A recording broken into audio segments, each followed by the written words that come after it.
Breaking tonight from London, and this changes everything we thought we knew about Canada's response to American pressure. Ralph Goodale just wrapped up 5 years as Canada's High Commissioner to the United Kingdom. That's one of our most important diplomatic posts.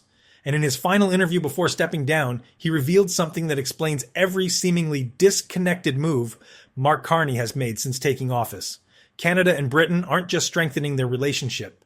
They're building what Goodale calls an ambitious, new strategic partnership that covers trade, critical minerals, defense procurement, artificial intelligence, and civil nuclear energy. Translation: Canada is systematically constructing an alternative architecture that makes American dominance optional rather than inevitable. Let me walk you through what actually happened here, because the timeline reveals a strategy that's been in motion for months while everyone was distracted by Trump's tariff threats. In early 2024, the previous British government under the Conservatives walked away from upgrading the Canada-UK free trade deal. The sticking point was absurd on its surface. British Trade Secretary Kemi Badenoch froze talks over hormone-fed beef and food standards. Everyone treated this as a failure, a setback, evidence that Canada couldn't even close a deal with one of its closest allies. I think they were all utterly incorrect. Here's what was actually happening. That trade negotiation was structured the old way, the colonial way, honestly. Britain wanted access to Canadian markets while maintaining arbitrary restrictions on Canadian products. Standard extractive relationship. Then Donald Trump won re-election in November 2024. By spring 2025, his tariff war was in full swing, and suddenly the calculation changed completely. Mark Carney took office in March 2025. Within months, as Trump's tariff threats intensified through the spring, he and British Prime Minister Keir Starmer accelerated work on something far more ambitious than a simple trade deal. In June, ahead of the G7 summit in Canada, they formally launched a comprehensive review of the entire Canada-UK relationship. Goodale's words here matter. The two prime ministers are very ambitious about what they want to achieve together. They're challenging their officials to go further, think bigger, be more ambitious in the outcomes that we can achieve. That review is due before the end of 2025, which means right now, as we're speaking, officials from both countries are finalizing a framework that represents the most significant realignment of Canadian foreign policy since World War II. Let's break down what this actually means in practice. First, trade. Instead of restarting those failed negotiations over beef standards, Canadian and British officials are finding technical workarounds. They're adjusting rules of origin to lower tariffs on British automakers and Canadian manufacturers like Canada Goose. Goodale says the sticking points are relatively few in number, and officials are working through the technical details. He expects this to be resolved, but here's the key. This isn't about beef anymore. This is about creating a trading relationship that functions independently of American supply chains. When Trump threatens 25% tariffs on Canadian goods, having an alternative market in Britain with its 67 million consumers matters exponentially more than it did 2 years ago. And Britain needs this just as badly. After Brexit, they're looking for major trading partners outside the European Union. After Trump's tariffs hit European allies, they're looking for relationships that don't depend on American goodwill. This is mutual strategic interest, not charity. That's what makes it durable. Now, critical minerals. This is where the partnership moves from economics to genuine sovereignty. China currently controls the refining of 90% of the world's critical minerals. These are the materials that go into advanced defense systems, fighter jets, nuclear submarines, drones, wind turbines. Everything that matters for 21st century military and economic power. Goodale's quote, "We need to make sure that we have our own sovereign obilu, IT to supply ourselves with what we need." The G7 welcomed the Canada-led Critical Minerals Production Alliance at the June 2025 summit. And in October 2025, Canada and partners announced the first round of projects and measures under the alliance. This is a stockpiling and purchasing agreement among allied nations designed to break China's monopoly. But here's where it gets interesting. Goodale says Canada and Britain need to move the discussion from potential to actual deals being done. In October, Canadian Energy and Natural Resources Minister Tim Hodgson spent 3 days in London in what Goodale described as speed dating with British firms, rapid-fire meetings to line up critical minerals deals. The UK Department for Business and Trade confirmed they have a supply chain mapping program underway to match British demand with Canadian suppliers. Translation: Canada has the raw materials. Britain has the financial capital and industrial capacity. Together, they're building processing infrastructure that operates independently of Chinese control. Goodale says nothing is off the table, including a formal critical minerals framework agreement between Ottawa and London. This is economic sovereignty architecture. When Trump threatened to cut off American markets, he assumed Canada would have nowhere else to go. This proves him catastrophically wrong. Now, defense? And this is where the partnership reveals its full strategic significance. Canada is actively examining participation in Britain's Global Combat Air Program. That's the sixth-generation fighter jet project Britain is developing with Italy and Japan for deployment by 2035. Goodale's careful about this.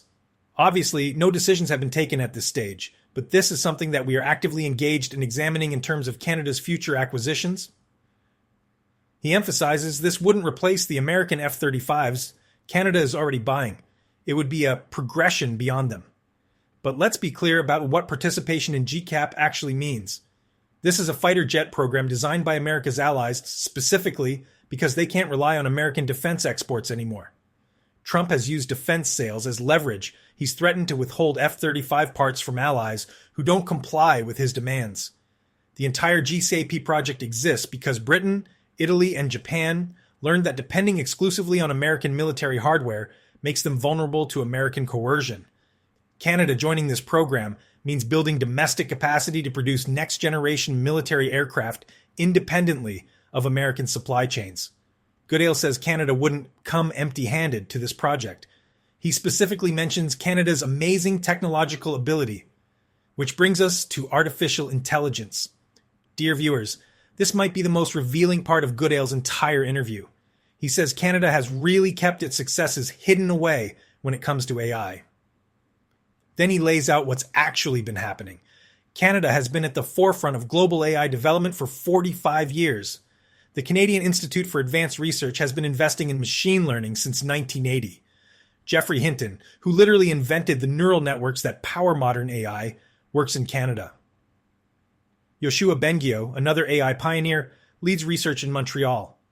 Canada has centers of excellence in Edmonton, Toronto, and Montreal that have been producing breakthrough AI research for decades.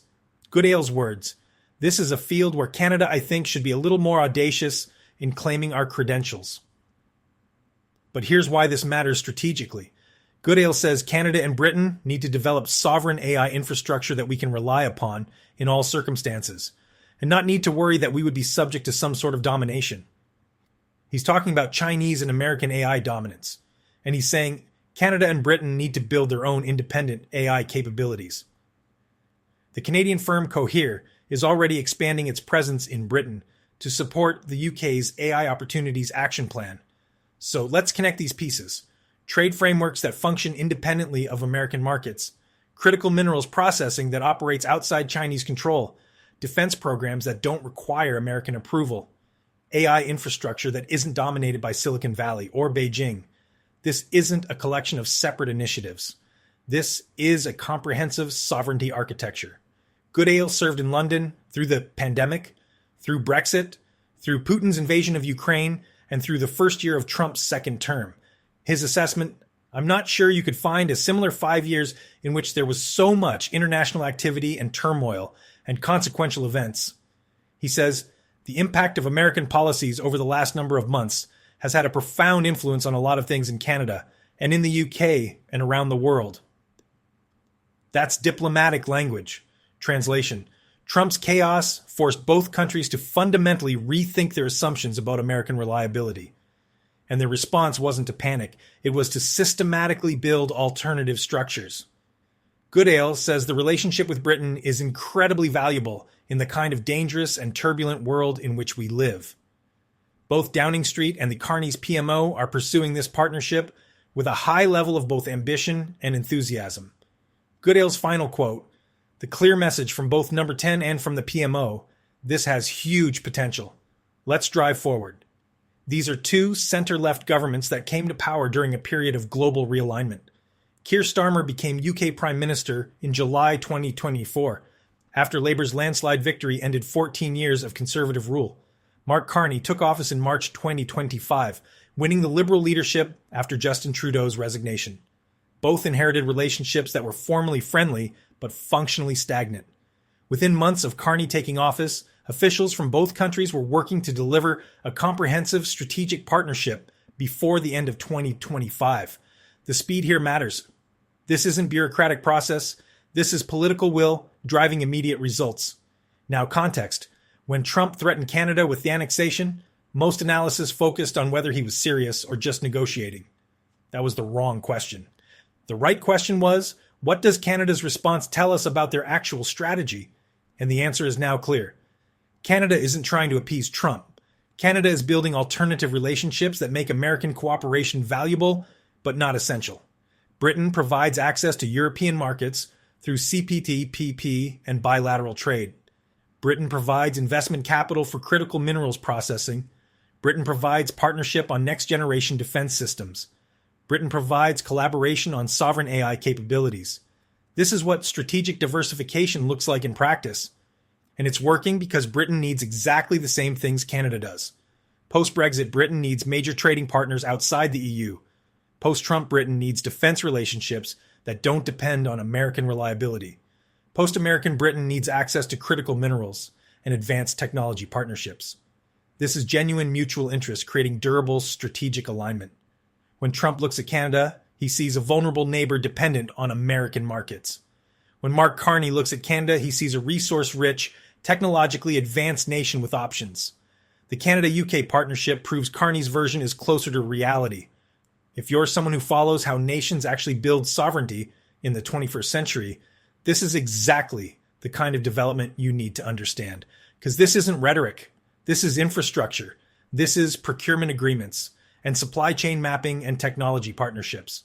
This is the foundation of a Canada that chooses its relationships rather than accepting the ones geography imposed. Ralph Goodale served 5 years in London. He watched American influence decline in real time. And his final message to Canadians is that the partnership with Britain has huge potential that both governments are committed to realizing. That's not nostalgia for the Commonwealth. That's cold-eyed strategic calculation about 21st century power. The framework document from Carney and Starmer's June meeting laid out 5 priority areas: trade, critical minerals, defense, AI, and civil nuclear energy. Officials report back before December 31st, 2025, which means within weeks, we'll see the actual structure of this partnership, the commitments, the timelines, the investment figures, and then we'll know exactly how serious both governments are about building sovereignty that operates independently of American dominance. Trump thought threatening Canada would bring compliance. Instead, it accelerated the most significant strategic realignment in Canadian history. That's not weakness. That's exactly the opposite. Canada didn't respond to American pressure by begging for mercy. Canada responded by building alternatives that make American pressure irrelevant. The partnership with Britain proves it's working, and the timeline suggests this has been the plan all along.